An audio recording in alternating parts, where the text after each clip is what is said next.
धार्मिक अनुष्ठानों पूजा पाठ का महत्व हमारे समाज में अत्यंत मायने रखता है। यह विश्वास किया जाता है कि पूजा पाठ से हम ईश्वर के प्रति अपनी श्रद्धा और विश्वास को प्रकट करते हैं और हमारे जीवन में सुख, समृद्धि, शांति का साधन ईश्वर बनाते हैं। हालांकि एक पौराणिक कथा जो मैंने सुनी है, उसके अनुसार नारद मुनि ने श्री नारायण से ये सवाल एक बार पूछा कि हे प्रभु, अगर सारी दुनिया सिर्फ पूजा पाठ में ही लग जाए तो आप क्या करोगे? इसका श्री नारायण ने बड़ा सुंदर जवाब दिया, जो मैं आपको आगे बताऊंगा। लेकिन श्री नारायण के जवाब से मुझे एक चीज़ समझ में आई कि हमें ज़्यादा पूजा पाठ नहीं करनी चाहिए, क्योंकि अगर आप दिन रात सिर्फ ईश्वर को ही याद करते हो तो आप किसी जंगल में एकांत में ईश्वर को याद करो, ज़्यादा दुनियादारी में मत रहो। और अगर आपको बंगला, गाड़ी, रुपया, पैसा ये सब चाहिए तो ज़्यादा पूजा पाठ करने की बजाय आपको कर्म करना पड़ेगा, क्योंकि अगर आप सिर्फ पूजा पाठ करते हो और कर्म नहीं करते तो ईश्वर आपको सिर्फ उतना ही देगा कि आप जिंदा रह सको, इससे ज़्यादा और कुछ नहीं।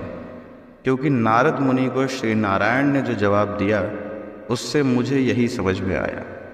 श्री नारायण ने नारद मुनि से कहा कि जिस दिन दुनिया में सभी सिर्फ पूजा पाठ और भजन कीर्तन में लग जाएंगे तो मैं सभी महासागरों को दूध का और पर्वत पहाड़ों को मिश्री का बना दूंगा। सभी दूध और मिश्री का सेवन करेंगे और पूजा पाठ में लगे रहेंगे। तब नारद जी ने फिर पूछा कि प्रभु, आप सबको धन, दौलत, बंगला, गाड़ी भी दे सकते हैं, हो सकता है किसी को इसकी उम्मीद हो आपसे।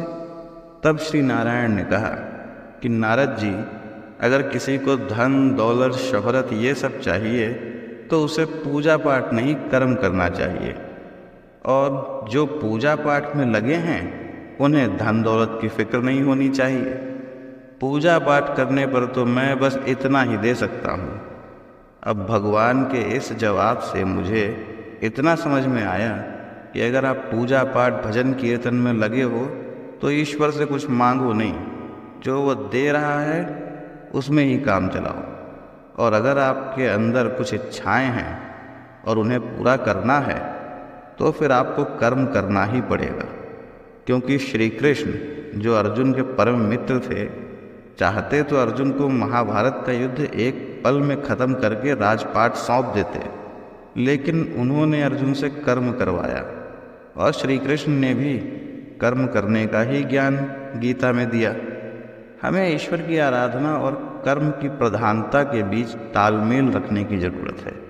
हमें संघर्ष, दुख और चिंता से लड़ने की ज़रूरत है। हमें अपने परिवार, समाज और ज़रूरतमंद लोगों की सहायता करने की ज़रूरत है। अच्छे कर्म करने की ज़रूरत है।